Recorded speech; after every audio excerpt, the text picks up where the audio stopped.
Gloire à Dieu. Nous allons lire dans Ecclésiaste, au chapitre 1. Ecclésiaste, premier chapitre. C'est écrit ceci. Ecclésiaste, chapitre 1. Parole de l'Ecclésiaste, fils de David, roi de Jérusalem. Vanité des vanités, dit l'Ecclésiaste. Vanité des vanités, tout est vanité. Tout est vanité. Quel avantage revient-il à l'homme de toute la peine qui se donne sous le soleil? Donc vanité, ça veut dire quelque chose de vain, d'inutile, de rien du tout. Voilà, tout est rien, tout est vanité. Quel avantage revient-il à l'homme de toute la peine qui se donne sous le soleil? Une génération s'en va, une autre vient, et la terre subsiste toujours. Voilà, nous avons connu des stars, des gens forts, mais qui y sont passés. Des grands politiciens qui sont passés là encore hier. Bernadette Chirac est passée. Voilà, donc c'est ça qu'il dit. Il dit, mais finalement, tout ça, ça sert à quoi? Tout est vanité. Le soleil se lève, le soleil se couche.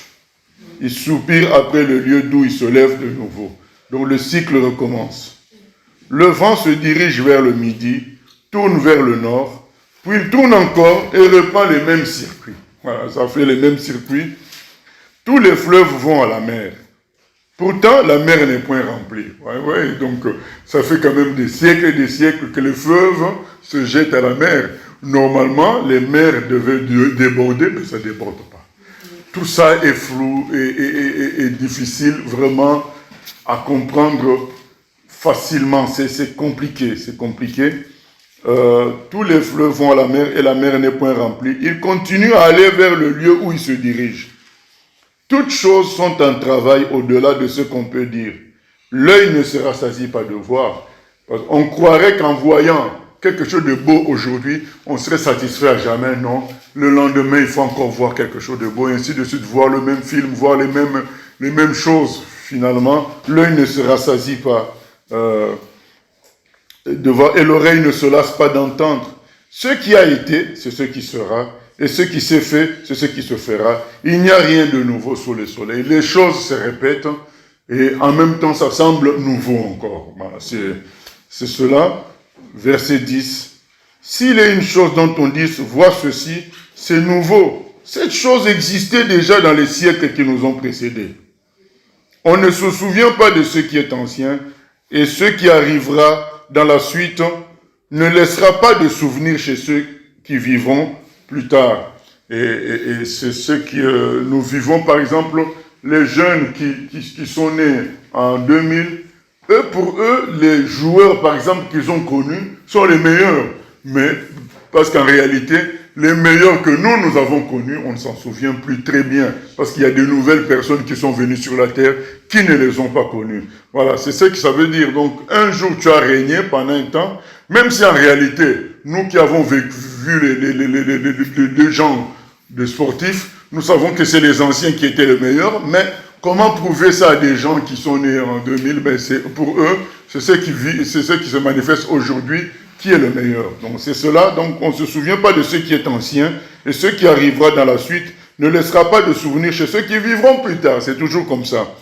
Verset 12, c'est ça notre 12 et 13, notre enseignement. Moi, l'Ecclésiaste, j'ai été roi d'Israël à Jérusalem.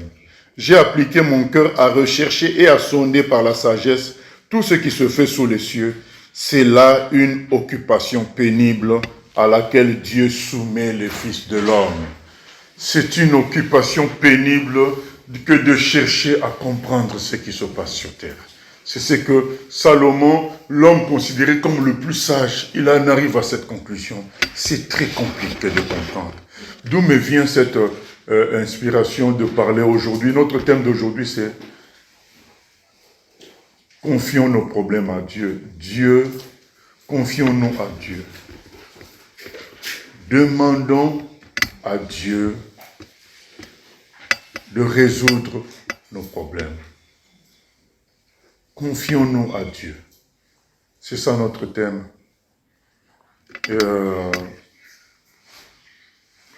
Pour être encore plus simple, Nous avons besoin de Dieu. Nous avons besoin de Dieu. En commençant par le problème de compréhension. Rien que de l'univers matériel. On commence par l'univers matériel. C'est ce que le frère est en train de dire là. Comprendre la mer, les fleuves, comment tout ça fonctionne. Et c'est depuis des siècles.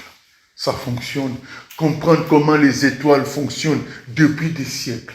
La quantité d'étoiles. Tout ça m'est venu de cela. Je me suis réveillé un matin en tremblant tellement j'avais regardé des vidéos sur la création, des vidéos qui montraient par exemple qu'un grain de sable, dans le grain de sable, il y avait autant d'atomes que des planètes, que des étoiles dans l'univers. Donc ces gens-là expliquaient que le grain de sable lui-même, il est hyper complexe. C'est juste le grain de sable, il est hyper complexe. Bon, tu te dis, mais si le grain de sable, il est complexe, ça veut dire quoi quand on rassemble les choses? C'est-à-dire quand tu prends un corps humain, ça va être quoi? Parce que le grain de sable, ils expliquaient que le nombre d'atomes qu'il y a dedans, c'est comme si on reproduisait l'univers dans le grain de sable. Et la personne qui parlait, il disait, finalement, est-ce que nous, même en tant que planète Terre, nous ne sommes pas un grain de sable dans un certain monde, d'une certaine façon? Parce que si le grand grain de sable, il est si riche, lorsqu'on l'observe de près, et si grand, parce que quand on dit qu'il contient des milliards d'atomes, le grain de sable que vous voyez contient des milliards d'atomes. Maintenant, ça veut dire qu'en quelque sorte, pour un atome, le grain de sable, c'est un univers pour lui. Pour un atome, le grain de sable, c'est un univers. Et le monsieur disait, mais peut-être que nous-mêmes, nous sommes un grain de sable pour un autre atome. C'est ça, il disait, mais tout ça dépasse notre cerveau. C'est choquant. C'est choquant. Et une autre vidéo montrait les cellules. Nous avons des milliards de cellules qui composent la peau, qui composent l'estomac, qui composent l'œil. Nous en avons des milliards. Et il expliquait que, comment se fait-il que chaque cellule, puisque quand vous observez chaque cellule, elle se comporte comme un monde. Il y a des usines qui transforment des choses, qui rejettent les déchets, qui reprennent l'oxygène, qui travaillent. Donc quand on vous rapproche la vie dans une cellule, vous avez l'impression d'avoir affaire à une industrie qui travaille. Ça, c'est une cellule. Mais nous en avons des milliards. Et ces milliards-là fonctionnent en unité. Comment comprendre ça? Et il disait, chacune de ces cellules ne sait pas dans quoi elle est. Jamais une cellule ne verra l'homme en face pour dire, ah mais je suis dans l'homme. Jamais. Puisque la cellule, par exemple, de l'estomac est dans l'estomac. Quel jour elle verra l'homme? Jamais. Elle naît dans l'estomac. Et elle meurt dans l'estomac. À quel jour elle verra l'homme? Jamais. Mais elle fonctionne. Dans son monde, elle croit que son monde c'est tout. Mais en réalité, elle est dans un homme. Donc quand tu réfléchis à tout ça, je me suis réveillé tremblant. Vous savez, tremblant quoi? Déstabilisé. Je suis dans quoi? Parce que tu sais plus. Peut-être moi-même, j'en suis dans une forme de grain de sable. Donc, déstabilisé. Et donc, vous voyez la vie d'une cellule, et il y en a des milliards, et les milliards là ne s'embêtent pas, elles sont ensemble, elles fonctionnent. Quelle est la solution dans ce cas-là, bien-aimé? C'est que quelqu'un d'autre te porte et s'occupe de toi. Parce que tu es dépassé. Il nous faut quelqu'un de grand sur lequel nous nous appuyons. Parce que c'est impossible à comprendre toutes ces affaires. C'est impossible à comprendre. Comment un grain de sable peut être si riche? Ils ont mis des photos, des images de tout l'univers des galaxies. Si on te donne la photo du réseau des neurones du cerveau, tu as l'impression que c'est la même photo. Si on te prend la photo des galaxies et la photo des neurones dans le cerveau, c'est la même image. Il y a quelqu'un qui est derrière toutes ces machines-là qui se répètent à tout moment. Autant tout simplement se réfugier auprès de lui. C'est pourquoi la conclusion de son livre, c'est quoi? C'est la crainte de l'Éternel qui compte. Tout le reste, c'est vanité. Tu vas chercher à comprendre, tu vas te fatiguer. C'est trop complexe. C'est trop grand. Les vidéos, c'est pas fait par des chrétiens, c'est fait par des païens. Ils disent, mais c'est des chiffres qui ne sont pas conçus pour notre cerveau. Quand on te parle de milliards, comme disait Didier Raoult, le professeur, il disait, je ne comprends pas quand quelqu'un dit que quelqu'un a 1 milliard et 2 milliards en argent.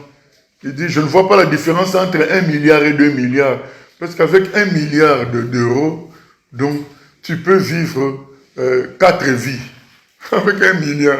Il dit, je ne comprends pas les gens qui courent après encore 2 milliards, 4 milliards, 5 milliards. Ils cherchent quoi?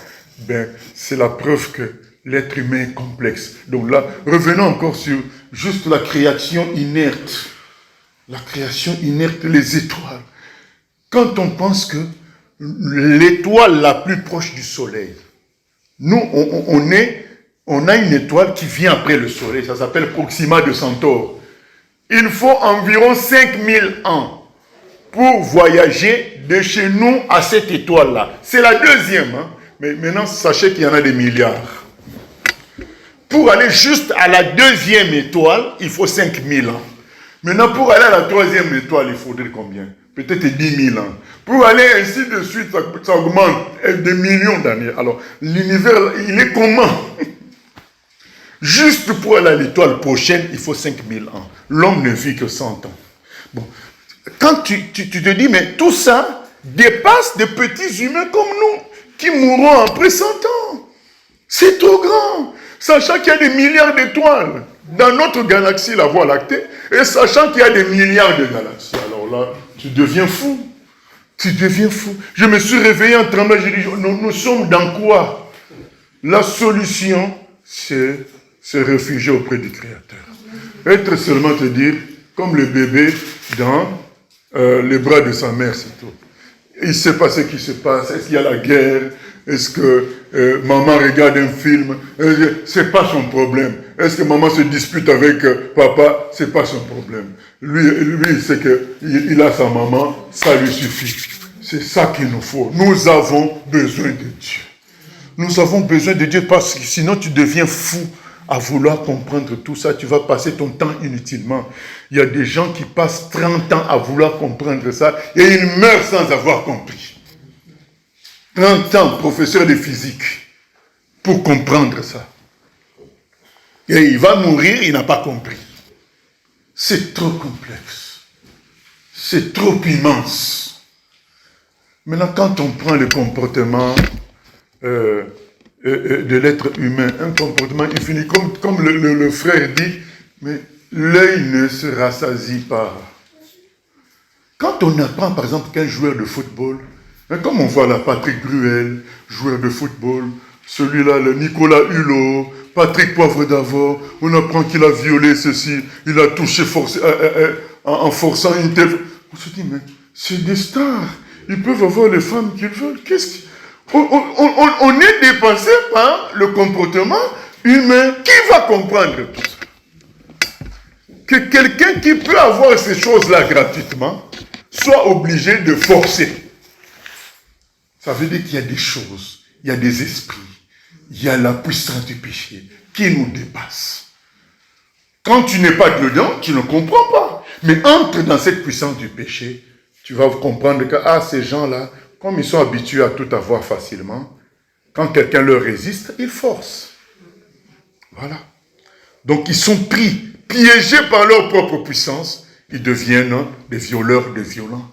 Tu dis, mais une star de football, tu apprends qu'il a violé. Mais tu dis, mais qu'est-ce qui se passe? Eh bien oui, c'est le syndrome de puissance. Il se croit tout permis. Il se croit Dieu. Et ainsi de suite. Tu dis, mais ces gens-là, ils cherchent quoi dans ça? Quand tu vois des gens, il est médecin, après avoir conseillé à son malade de ne plus fumer, quand le malade sort lui-même, il fume. Bon, maintenant, expliquer, eh bien, c'est qu'il y a des forces, il y a des réalités qui nous dépassent. Nous avons besoin de Dieu. Nous avons besoin de Dieu. Tout le monde a besoin de Dieu. Là, j'ai parlé juste de la création. On a pris le comportement humain qui ne se rassasie pas. Salomon, c'est lui qui écrit. Hein. Il dit que, parce que si on lit tout, il dit qu'il en est arrivé à avoir des femmes, des jardins. Il a eu tout ça, mais ça n'est jamais fini. Il voulait toujours. Nous savons dans le texte du livre de Rois qu'il est arrivé à 1000 femmes. 1000. Il y a combien de jours dans l'année? 365. Bon. Maintenant, quand tu as 1000 femmes, ça veut dire quoi? Il y a 365 jours. Ça veut dire qu'il y a des gens que tu verras peut-être une fois en 10 ans.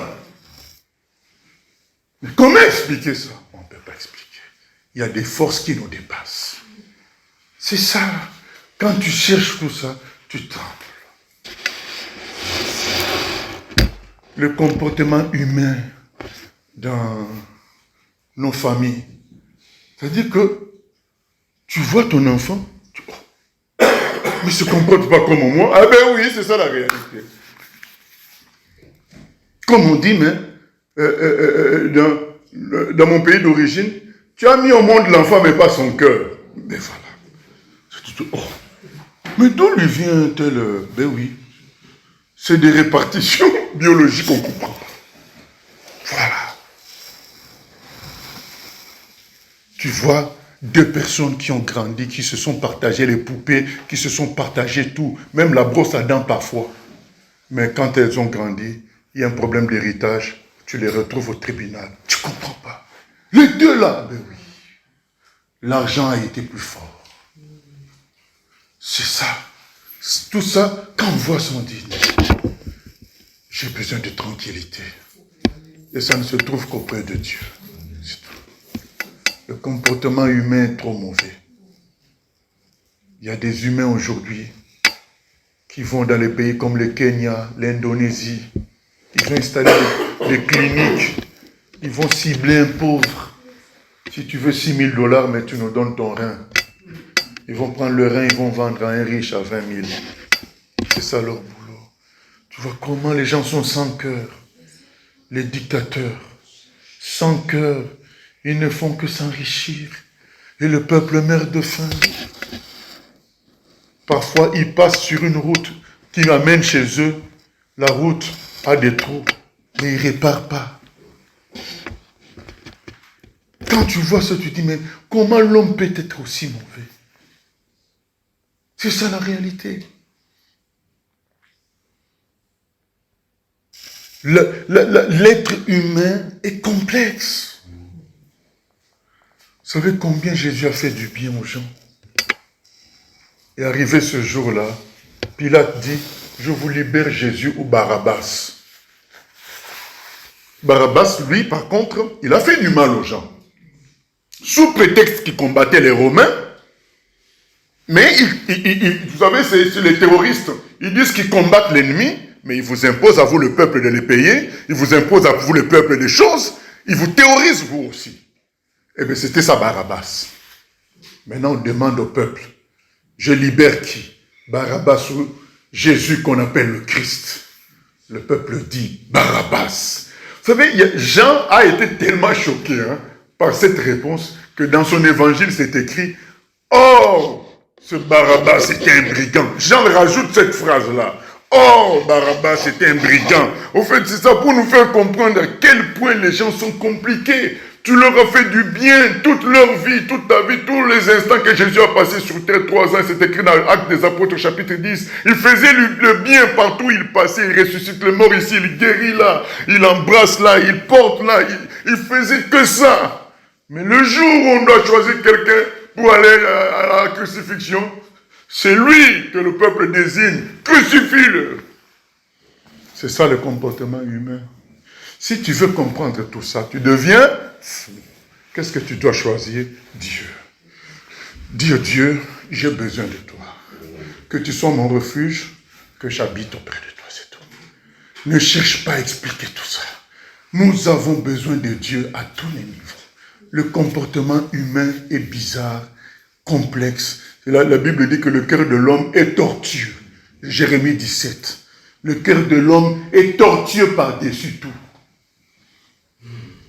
Il y a des gens qui vont être pendant les fiançailles. Mais juste le premier jour, moi je connais un, déjà le premier jour du mariage, je disais à son mari, de toute façon nous deux on va divorcer. Oh, mais le jour elle a la robe blanche. Hein. C'est-à-dire qu'elle informe déjà. De toute façon nous deux, nous allons divorcer. Robe blanche. Donc c'est encore le jour où, c'est-à-dire il y a eu les fêtes. Donc au retour, vont dans je ne sais pas si c'est l'hôtel ou machin. Elle informe déjà. C'est pour dire que le comportement avant et après, tu as l'impression que tu as deux personnes. C'est pourquoi nous avons besoin de Dieu. Tout le monde a besoin de Dieu. C'est très compliqué. La création est très complexe. Très, très complexe. Deuxièmement, l'être humain est très complexe. Si vous voyez un être où Dieu peut habiter, c'est que c'est un être immense. Hein? Pour que Dieu puisse habiter dans cet être-là, Dieu habite dans l'homme chrétien. Ça veut dire qu'un être humain, c'est une créature complexe, grande. Pour que Dieu habite dedans, c'est que physiquement, nous le voyons petit comme ça. Spirituellement, c'est quelque chose d'autre. Hein? L'être humain, c'est une créature grande. Vous savez, il y a Jésus a chassé 5000 démons d'une personne. Donc, un être humain peut contenir 5000 démons. Donc, ce n'est pas un être humain, c'est quelque chose de complexe. Et quand tu vois tout ça, tu dis, ah Seigneur, je préfère rester avec toi. Vous voyez aujourd'hui au travail, qui est-ce qui monte au travail? Qu'est-ce qui grimpe? Est-ce que c'est celui qui est performant? Non! C'est celui qui dit oui au patron. Donc même s'il ne connaît pas grand-chose, du moment qu'il dit oui à tout ce que le patron dit, et même s'il n'a pas le niveau pour l'entreprise, c'est lui qui va monter les échelons. Je dis, mais je ne comprends pas ce patron-là. Au lieu de prendre la personne efficace, mais non, il crée la personne efficace. Il veut quelqu'un que lui va piloter comme un pion. Et la personne efficace va rester toujours à son poste là. Mais on va prendre la personne qui... On dit, repasse et repasse. Fais ça. Ah, là, lui, c'est le bon. Falsifie tel chiffre, falsifie. Mais dès que toi, tu vas donner un conseil pour l'améliorer, lui, il veut quoi? Il veut me dépasser. Donc, il va rester à son poste. Quand tu vois toutes ces méchancetés qu'on retrouve au travail, tu dis, mais le monde est comme ça. Ben oui, le monde est comme ça. L'être humain complexe. Nous avons besoin de Dieu partout. Au travail, tu as besoin de Dieu. À la maison, tu as besoin de Dieu. Dieu seul est notre paix, notre secours. Dieu seul. Prenons l'action du mal dans le monde. Lisons Luc 13, par exemple. Luc 13.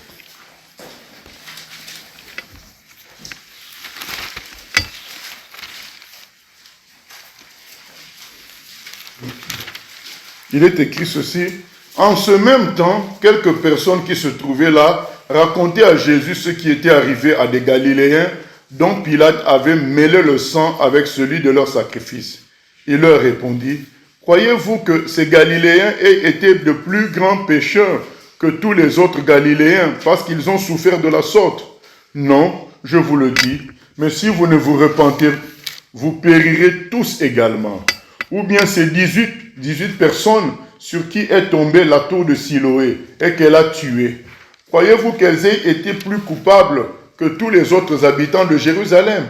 Non, je vous le dis, mais si vous ne vous repentez, vous périrez tous également. » Voilà. Le mal agit sans qu'il y ait une logique. C'est ce que Jésus vient leur faire comprendre. Il dit, mais ne cherchez pas la logique dans ça. Cherchez qu'une chose, Dieu. Ces gens disent, mais tu as vu, il y a des gens que Pilate a tués. Pourtant, parce que qu'est-ce qu'ils veulent faire comprendre à Jésus? Ils veulent faire comprendre à Jésus que ces gens-là étaient partis faire des sacrifices à Dieu. Parce que quand on dit que Pilate a mêlé leur sang au sang de leur sacrifice. Donc des gens qui vont faire leur sacrifice, et Pilate les tue, et le sang se mélange. Leur sang et le sang des sacrifices. Maintenant, eux, ils disent à Dieu, à Jésus, mais Jésus, explique-nous quand même, que tu as appris que des gens qui sacrifiaient, ils ont été tués. Et Jésus leur dit, ne cherchez pas la compréhension de tout. C'est complexe. Le mal se trouve dans le monde. Vous, préoccupez-vous de votre situation avec Dieu. Cherchez la solution auprès de Dieu. Nous avons besoin de Dieu. Jésus dit que cette affaire vous fasse comprendre que vous avez besoin de Dieu, tout simplement. Parce que tu es là, tu te dis, mais la personne est partie servir Dieu, on l'a tué. Et pourquoi Dieu n'est pas intervenu? Mais si tu veux comprendre tout ça, bien sûr qu'il y a des explications, mais Jésus veut nous faire comprendre ceci. La vraie explication, c'est que tu cherches ton refuge auprès de Dieu. C'est tout. Mais Dieu peut tout nous expliquer. Mais est-ce que nous avons la tête pour contenir toutes les explications de Dieu? Mais non.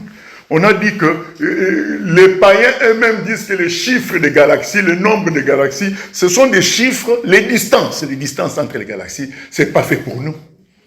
Comment pour aller à la deuxième étoile, il faut 5000 ans. Mais il y a des milliards d'étoiles, quand est-ce qu'on visitera tout ça? Donc c'est faux tout ça, donc c'est pas pour nous. Tous ces grands chiffres-là, c'est pas pour nous. Alors, tu vas avoir la science de Dieu. Comprendre comment le mécanisme du mal se fait sur terre, tu ne peux pas comprendre tout ça. Toi, ce que tu peux comprendre, c'est que tu dois trouver ton refuge auprès de Dieu. À partir de ça. Il dit, mais vous n'allez jamais... Il dit, mais vous me citez ça, d'accord? Mais moi, je vous cite encore un autre cas. La tour de Siloé est tombée. 18 personnes sont mortes. Qu'est-ce qu'ils ont fait de mal plus que vous? Dites-moi. Les 18 là.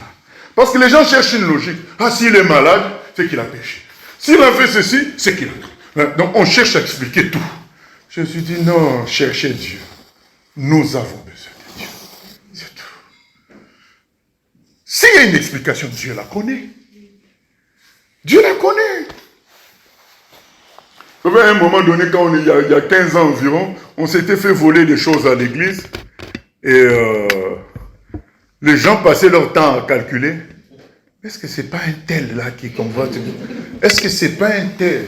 Mais ça finit en quoi? Ça finit par soupçonner ce qui est contraire à la Bible. Moi j'ai pris le micro, j'ai dit tout simplement, mais ceux qui ont fait ça, nous n'avons pas à nous inquiéter par rapport à ça. Nous avions mis des caméras et ils ont été vus.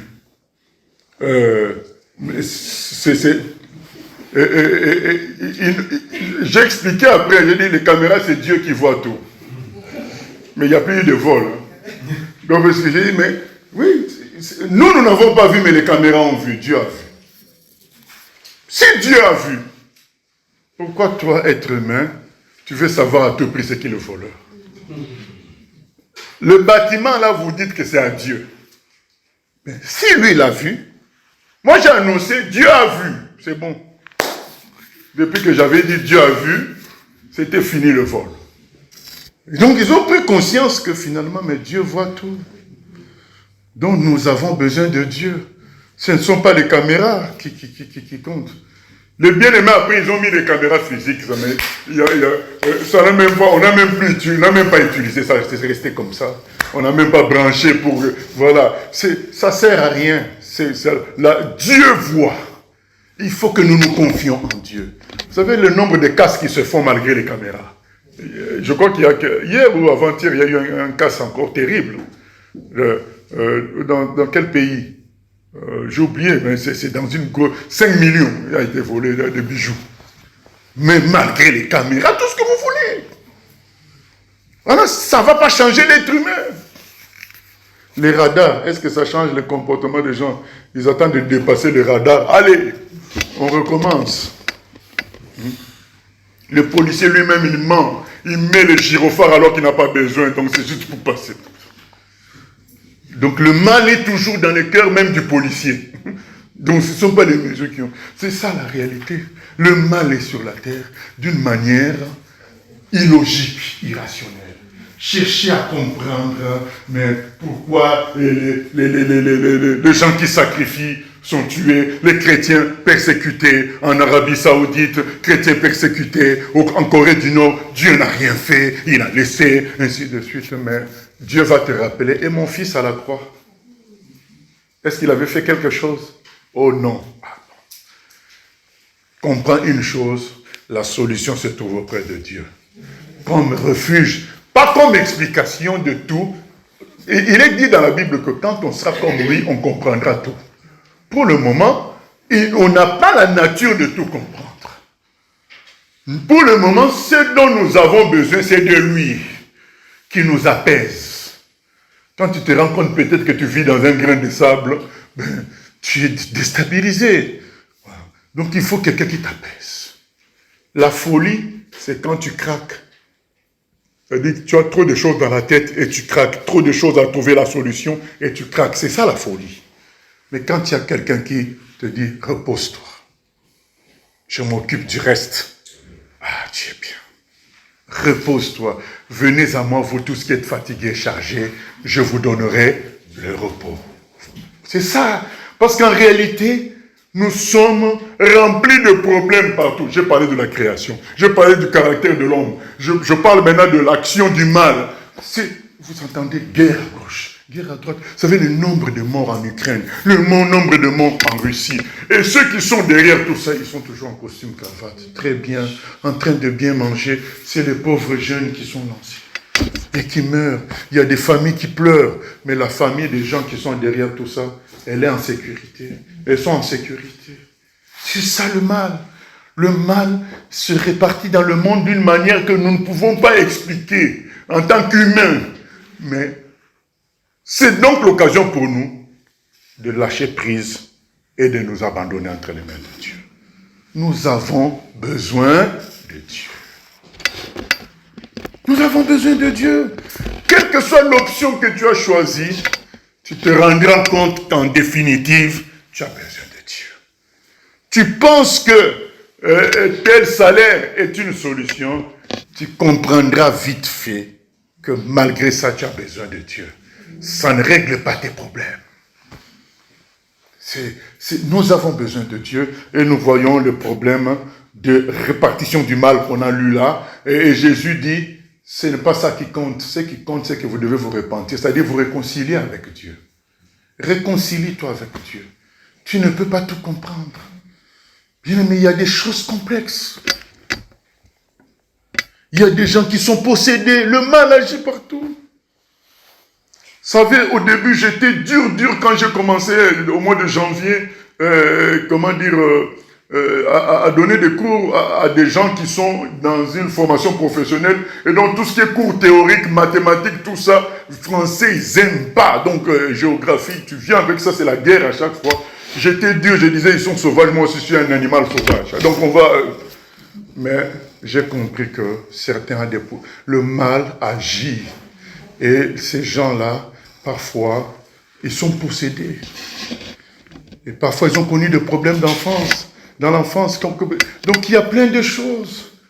Et je me suis dit, bon, je vais aborder les choses comme à l'église, spirituellement. Sache, puisque je devenais moi-même dur, mauvais, c'est pas bon. Et parce que tu veux régler la chose par toi-même. Je me suis confié en Dieu. Avant, j'allais dans l'esprit que, aujourd'hui, celui qui va oser, il va sentir. Mais, maintenant, quand j'ai changé de stratégie, j'ai commencé à prier pour eux, j'ai commencé à prier pour la séance. Tout a changé, tu viens, il n'y a pas non plus de problème grave comme ça se passe avec les autres formateurs. Vous savez, un jour, j'ai dit à un qui écrivait au tableau, il est tout le temps agité, ce petit garçon-là, il est tout le temps agité. Je lui dis, mais... Et pendant qu'il écrit, un autre le provoque, il répond avec des gros mots. J'ai dit, mais... Je cite son prénom, j'ai dit, mais pourquoi tu parles toujours avec des gros mots? Il me dit, c'est lui-là, mais c'est pas celui qui lui a parlé. Hein. Il me montre le coin de la salle. Mais c'est lui. Je regarde, il n'y a personne. Donc il voit un esprit qui l'embête tout le temps. J'ai compris ça. Il a dit, mais c'est lui. Mais je regarde là où il montre la direction, il n'y a rien du tout. Donc c'est là que je dis, il ne faut pas que je sois dur avec cet enfant, il est possédé. Vous savez, le mal est là sur la terre. C'est complexe. C'est complexe. C'est complexe, donc la solution, c'est se réfugier auprès de Dieu. Nous avons besoin de Dieu. Si tu veux régler par ton intelligence, par des calculs, tu finiras toi aussi par tomber. Et depuis, je n'avais plus exclu, comme avant, il faisait moindre faux pas, je l'excluais, mais j'ai changé. Je dis, mais... Et quand il a dit ça, que c'est lui là, et j'ai vu qu'il n'y avait personne, j'ai dit, ne te crains pas, ne crains pas, on va le chasser par la délivrance. Voilà. C'est ça la réalité. Le mal est sur la terre et c'est complexe. Qui peut comprendre comment le mal agit? C'est complexe. Quand tu vois dans le monde musulman, puisque la sœur d'un tel a fait une gaffe en sortant avec un garçon, son propre frère vient la tuer. Comment tu peux tuer ta propre sœur? Ton sang, l'amour de ta vie, tu as grandi avec elle en la protégeant. Et aujourd'hui, tu la tues parce qu'elle a touché à l'islam. Elle a changé de religion. Le mal est fou. Oui, mais c'est ça, c'est compliqué. Notre seul refuge, c'est Dieu. Chercher à cerner tout ça, c'est compliqué. La solution, c'est aller auprès de celui qui maîtrise tout ça, qui contrôle tout ça, qui gère tout ça. Puisque oui, Dieu gère le mal. Il est plus fort que le mal, il le gère. Donc nous avons besoin de Dieu. Tu as besoin de Dieu. La solution, c'est pas changer telle stratégie, telle stratégie. La solution, c'est que c'est Dieu qui doit te régler tout ça. Confie-toi en lui. Mets-toi, reviens à Dieu. Laisse Dieu te porter. Et là, nous avons pris la création, l'être humain, son caractère, l'action du mal. Mais dans l'action du mal, il y a aussi le mal d'origine qu'on a commis et qui a produit des conséquences, les tremblements de terre, les éruptions volcaniques. Tu ne peux pas maîtriser ces choses-là. Les tempêtes, tu ne peux pas maîtriser. Il y a le mal dans le monde sans agir et une des actions du mal les plus connues, c'est la maladie. La maladie vient comme embêter la vie de plusieurs. La maladie vient déranger la vie de plusieurs. Lisons Jean 9.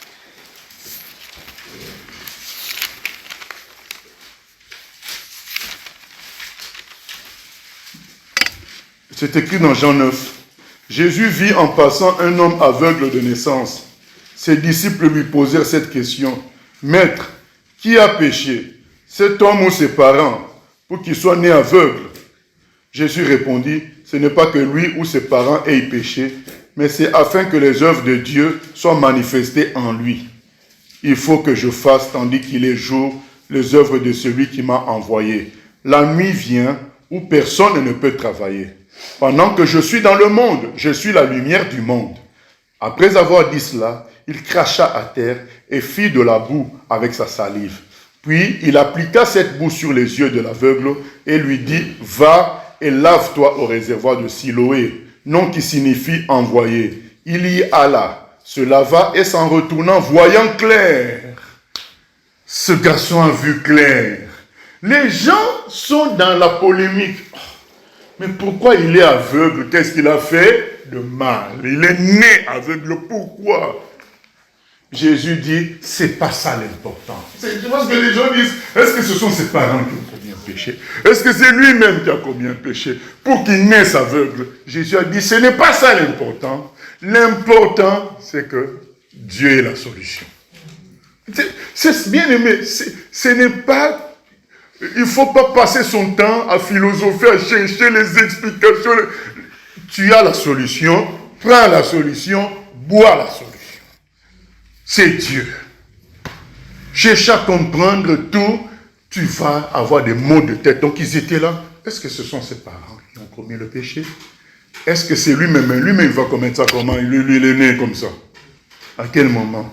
Jésus dit, c'est fait afin que la puissance de Dieu se manifeste dans sa vie. Donc, bien aimé, la maladie, c'est fait qu'en fait que tu expérimentes la gloire de Dieu. C'est permis. Maintenant, il y a des raisons. Peut-être que tu as fumé trop autrefois. Peut-être que tu as bu trop l'alcool autrefois. Peut-être que tu as commis aussi un péché. Il y a des raisons. Mais Jésus veut dire, mais puisqu'il y a la solution, va prendre la solution, c'est tout. Nous avons besoin de Dieu par rapport à la maladie. Nous avons besoin de Dieu. Ce n'est pas l'hôpital en premier, c'est Dieu d'abord. Puisque Dieu peut guérir. On a vu ça, Jésus a guéri, c'est ce garçon-là. Et il en a guéri combien? Vous connaissez les histoires de maladies. Cette femme qui souffrait de perte de sang, ça faisait 12 ans. Aucune guérison. Elle a cherché la guérison gauche à droite sans solution. Elle a cherché auprès de Jésus, elle a trouvé la solution. Nous avons besoin de Dieu. Bien-aimés, nous avons besoin de Dieu. Même les plus riches ont besoin de Dieu. Nous avons l'histoire du jeune homme riche dans Luc 18.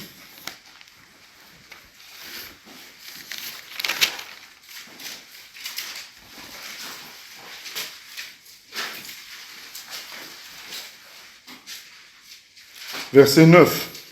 Non, verset 18. Un chef interrogea Jésus et dit, « Bon maître, que dois-je faire pour hériter la vie éternelle ?» Jésus lui répondit, « Pourquoi m'appelles-tu bon? Il n'y a de bon que Dieu seul.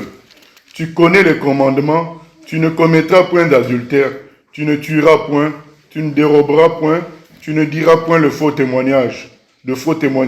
Honore ton père et ta mère. J'ai, dit-il, observé toutes ces choses dès ma jeunesse. » Jésus, ayant entendu cela, lui dit, « Il te manque encore une chose. Vends tout ce que tu as, distribue-le aux pauvres, et tu auras un trésor dans les cieux, puis viens et suis-moi. » Lorsqu'il entendit ces paroles, il devint tout triste, car il était très riche. Jésus, voyant qu'il était devenu tout triste, dit, « Qu'il est difficile à ceux qui ont des richesses d'entrer dans le royaume de Dieu. » Voilà, il était devenu tout triste. Pourtant, il était toujours riche. Hein? Est-ce que sa richesse a changé?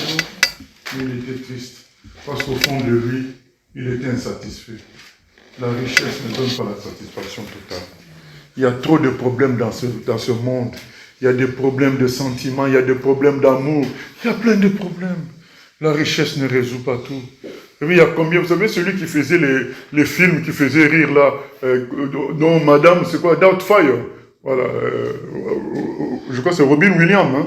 Voilà. Vous savez, il est mort de quoi? De dépression, suicide. Mais quelqu'un qui faisait rire tout le monde. Mais il avait ses propres problèmes. La richesse ne résout pas les choses. Combien d'acteurs sont morts de suicide? Je crois Charles Bronson aussi à peu près. Pareil, donc il y a plein d'acteurs qui sont morts. Puisque la vie, ce n'est pas seulement l'argent. La vie, il y a plusieurs paramètres. Ce qui fait que même les riches ont besoin de Dieu. Quand Pilate est là, devant Jésus, il a le pouvoir, mais il n'est pas à l'aise.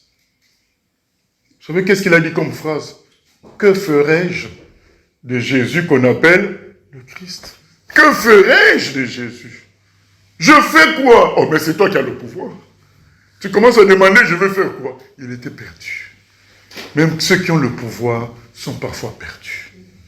On les voit comme ça avec des gardes du corps, mais au fond de lui, il est perdu. Il aurait bien voulu lâcher et fuir, mais il ne peut pas. La vie qu'il a choisie l'entraîne, il ne peut plus choisir. C'est ça la réalité. Tout le monde a besoin de Dieu. Nous avons besoin de Dieu. Il y en a qui reconnaissent et qui s'humilient, qui vont vers Dieu.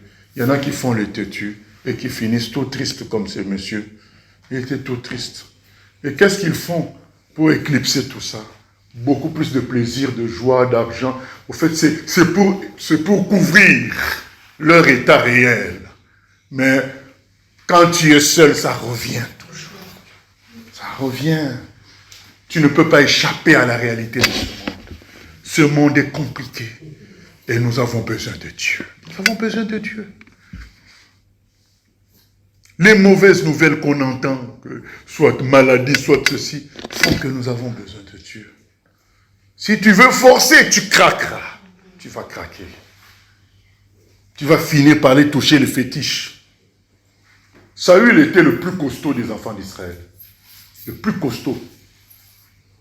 avec beaucoup de cheveux, costaud. Et en plus, maintenant, Dieu l'a mis roi.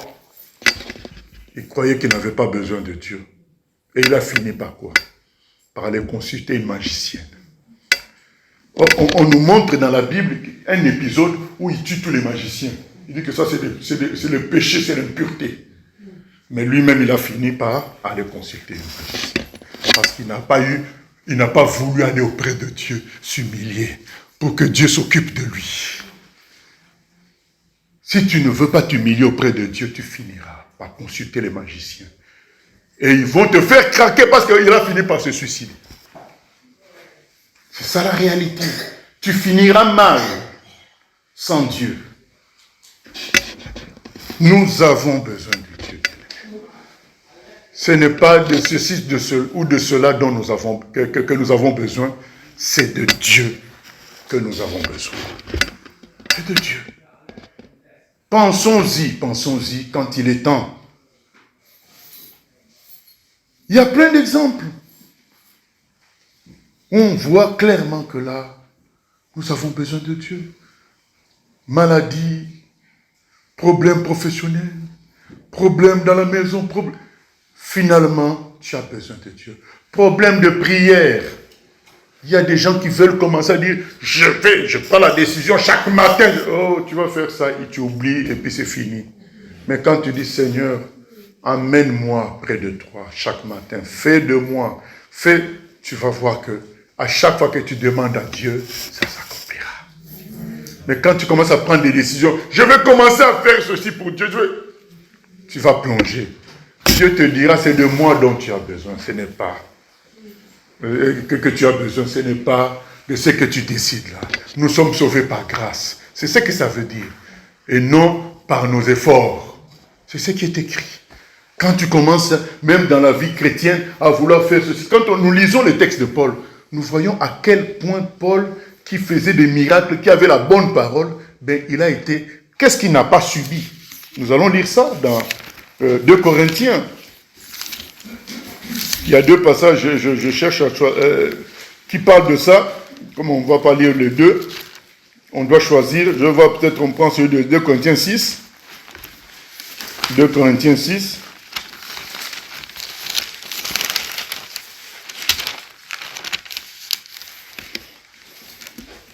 Verset 4. Mais nous nous rendons recommandables à tous égards comme serviteurs de Dieu par beaucoup de patience dans les tribulations, dans les calamités, dans les détresses, sous les coups, dans les prisons, dans les séditions, c'est-à-dire dans les rébellions au milieu des enfants de Dieu, dans les travaux, dans les veilles, dans les jeûnes, par la pureté, par la connaissance, par la longanimité, par la bonté, par l'Esprit Saint, par un amour sincère. Voilà. Verset 8. Au milieu de la gloire et de l'ignominie, de la honte, au milieu de la mauvaise et de la bonne réputation. Parfois, on te crée une mauvaise réputation. C'est pas grave. Étant regardé comme imposteur, quoique véridique, comme inconnu, quoique bien connu, comme mourant, et voici nous vivons, comme châtiés, quoique non mis à mort, comme attristés, et nous sommes toujours joyeux, comme pauvres, et nous en enrichissons plusieurs, n'ayant rien, et nous possédons toutes choses. Amen. Comment il possède toutes choses alors qu'il n'a rien? Il possède toutes choses à travers Dieu. Puisque Dieu possède toutes choses, lui se met dans Dieu et il possède toutes choses. C'est tout. La solution, c'est Dieu. Même pour le prédicateur, le chrétien, la solution, c'est Dieu. C'est Dieu qui inspire les prédications. C'est Dieu qui donne. Voilà. Si Dieu te pose que 2 personnes à qui prêcher, c'est ça qui compte. Ce qui est bien, c'est de faire la volonté de Dieu, d'être toujours dans Dieu. Beaucoup se sont laissés avoir par la logique de succès de foule. Ils ont mal fini. Nous avons besoin de Dieu dans le ministère. Nous avons besoin de Dieu. Seul Dieu peut remplir le ministère, t'amener à la perfection, t'amener à la vraie joie. Nous avons besoin de Dieu. C'est tout. Les gens vont te donner des conseils. Tu as besoin d'un jeûne de 40 jours. Tu as besoin de... Non, sache que tu as besoin de Dieu. Et c'est Dieu qui t'amènera là où il a décidé de t'amener. Il te demande de te confier en lui. Bien aimé, vous savez, dans Luc 15, il est question de quoi? De 2 fils, à partir du verset 11. puisqu'on n'a pas beaucoup de temps, on finit là. Dans Luc 15, il est question de 2 fils. Mais les deux ont échoué. Hein. Le premier a échoué, pourquoi? Parce qu'il a cru qu'il avait besoin d'argent. Le premier, le petit, il a cru qu'il avait besoin d'argent. Il a pris tout l'argent qu'il lui fallait, il s'en est allé, et il a fini à manger moins bien que le cochon. Il a compris que l'argent, ce n'est pas ce dont il avait besoin. Et qu'est-ce qu'il a pris comme décision quand il a compris tout ça? C'est de retourner auprès de son père. Ce dont il avait besoin, c'était de son père. Ce n'était pas de l'argent. C'est de Dieu. Le deuxième fils, il a aussi échoué. Parce qu'il était auprès de son père et il était triste, chagriné, parce qu'il pensait qu'il devait tout mériter par ses propres efforts. C'est lui qui le dit. Il dit, je te sers sérieusement tous les jours, mais tu ne m'as même pas donné un agneau pour manger. Le papa dit, oh petit, tout ce qui est ici, c'est à toi. Pourquoi tu t'es créé des phénomènes compliqués? Il y a des gens, pour demander à Dieu, il faut qu'il décide une prière spéciale. Donc toi, pour parler, dire que j'ai besoin il faut toujours des prières spéciales. Dieu n'est-il pas ton père?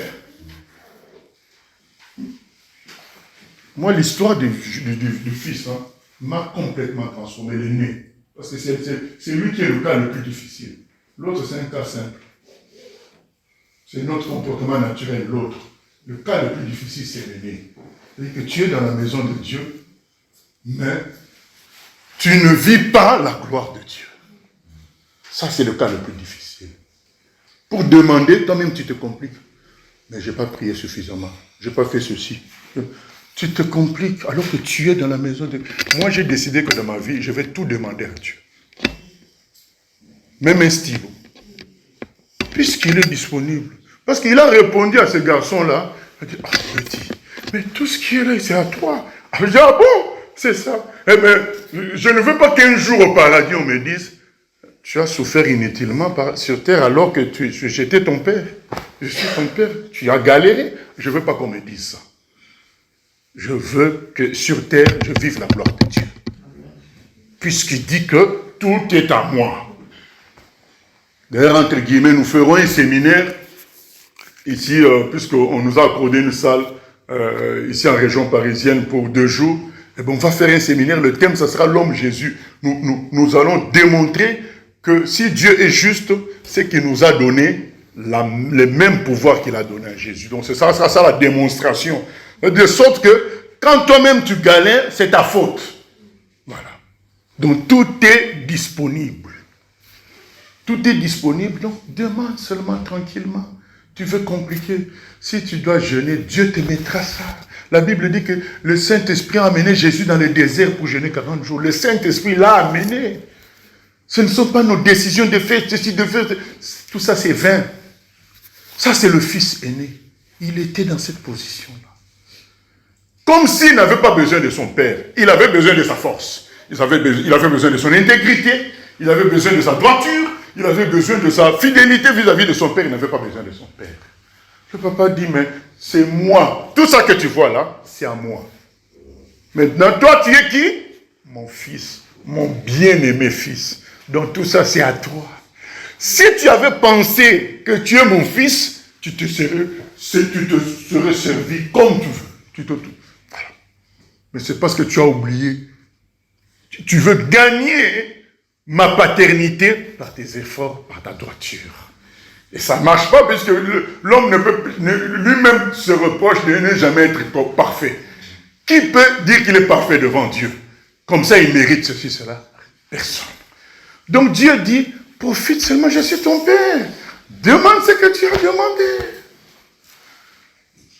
Et s'il faut un temps spécial de prière, je te communiquerai ça. Je t'amènerai à la montagne. Je suis ton père. Nous avons besoin de Dieu, c'est notre papa. C'est aussi simple que ça. Mais il y en a qui diront, mais oui, mais il y a des choses où on a demandé déjà. Eh bien, nous allons lire Marc 10 pour clôturer 46.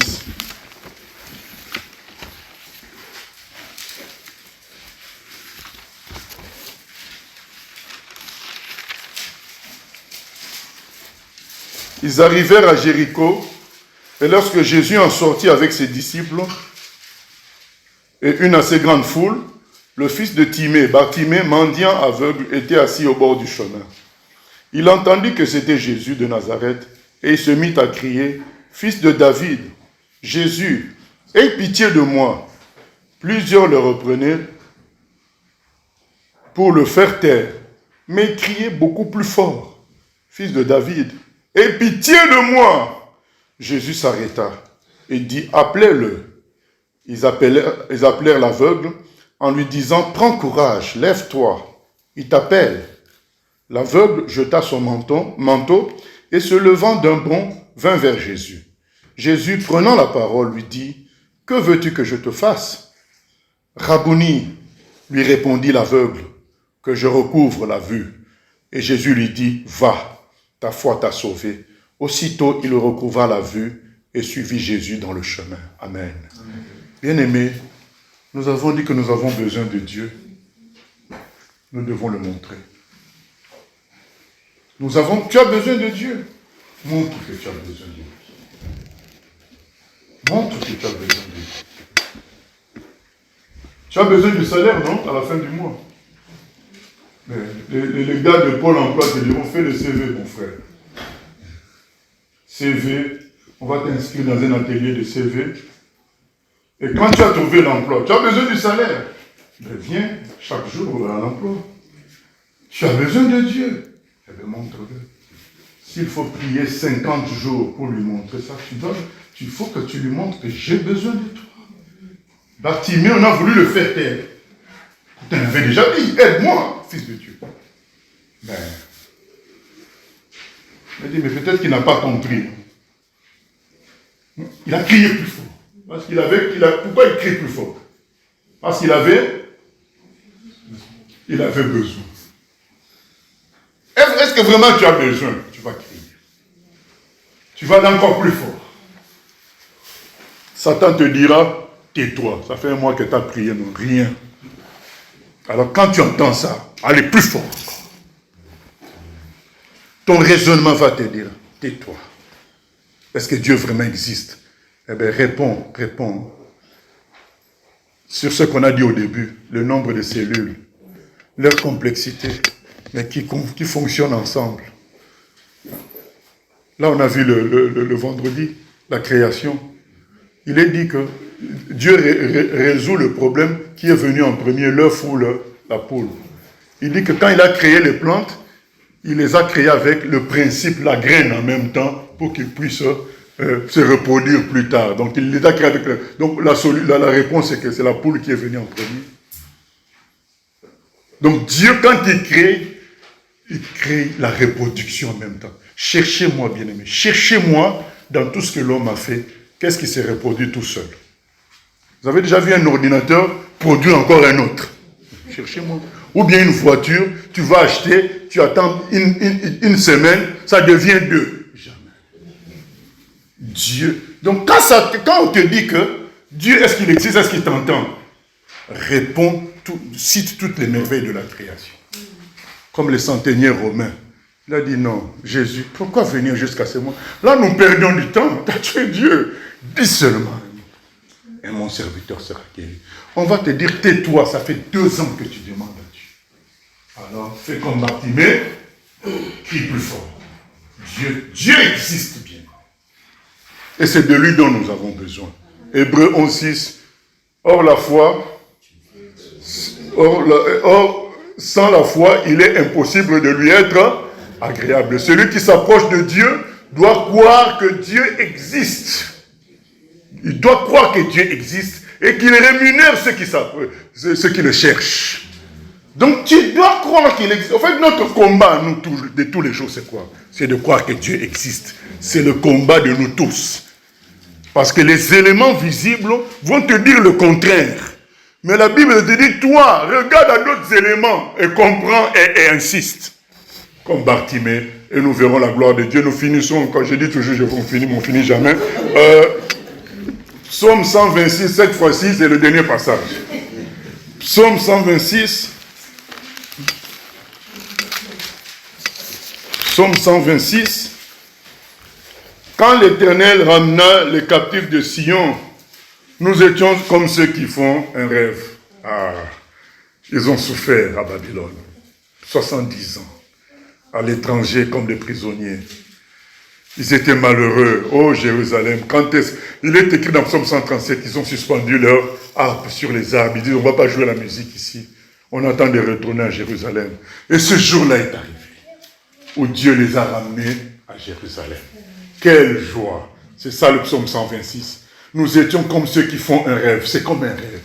Bien aimé, quand Dieu va se manifester dans nos vies, si nous manifestons que nous avons besoin de lui, ça sera comme un rêve. Nous serons dépassés.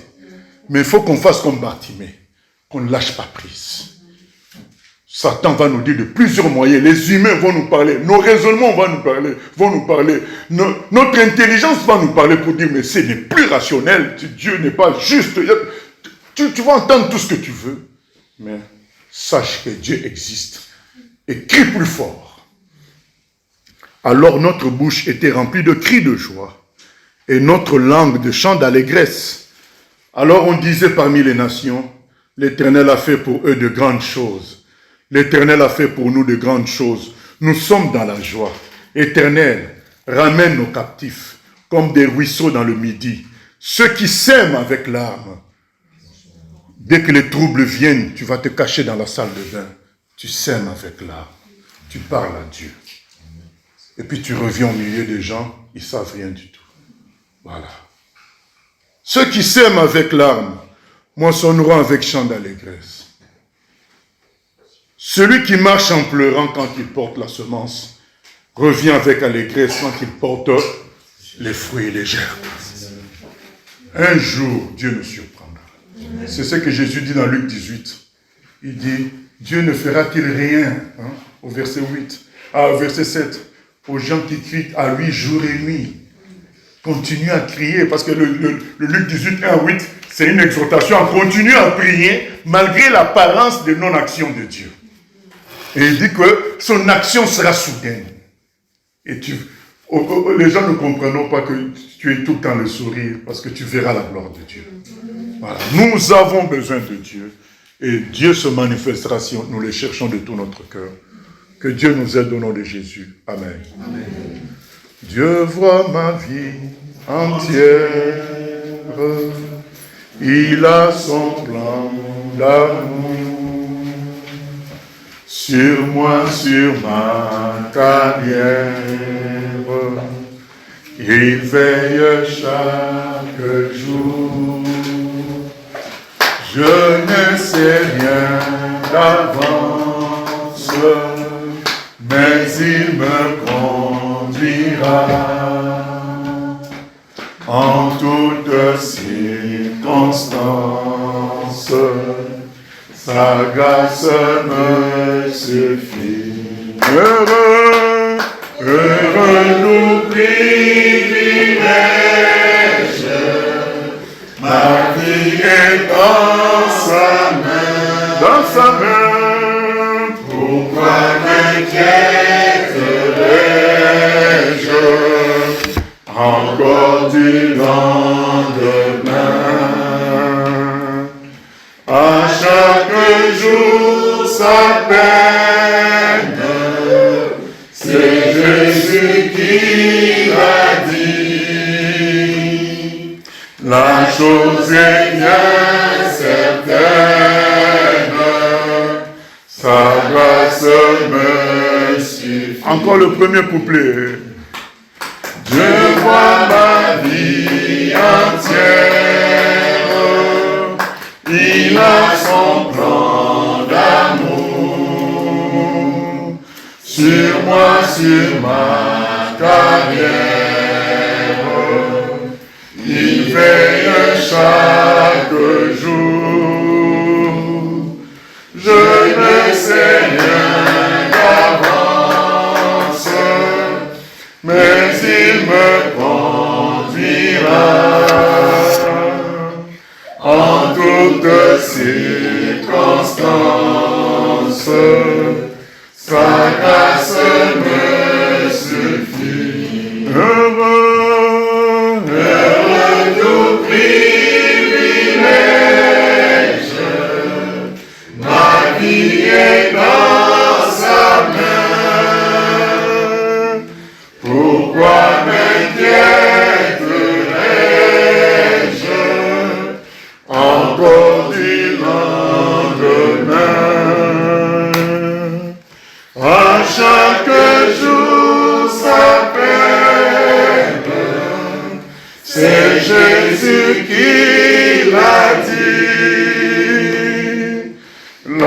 chose est bien certaine, sa grâce me suffit. Oh, heureux, heureux tout privilège,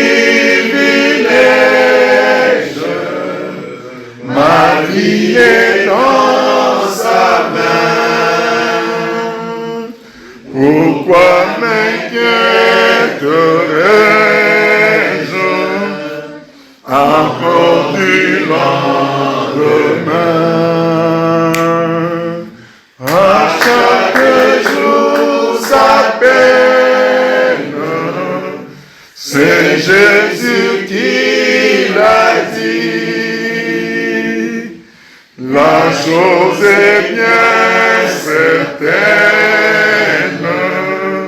sa grâce me suffit. C'est la réponse que Dieu a donnée à Paul. Ma grâce te suffit. Voilà. Car ma puissance se manifeste dans la faiblesse. Demandons ce que nous voulons, Seigneur, au nom de Jésus. Seigneur, nous venons prier parce que nous savons que tu es notre papa. Tu es là. Tu es là pour guérir. Tu es là pour délivrer. Seigneur, je prie, Seigneur, que tout ce qui concerne une maladie quelconque, que cela soit éteint au nom de Jésus-Christ. Que tout ce qui peut être lié à des kystes, que cela soit asséché au nom de Jésus-Christ.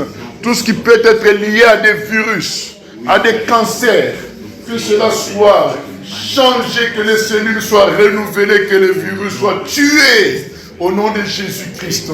Seigneur, nous venons prier par rapport à tout ce qui est lié aux nerfs,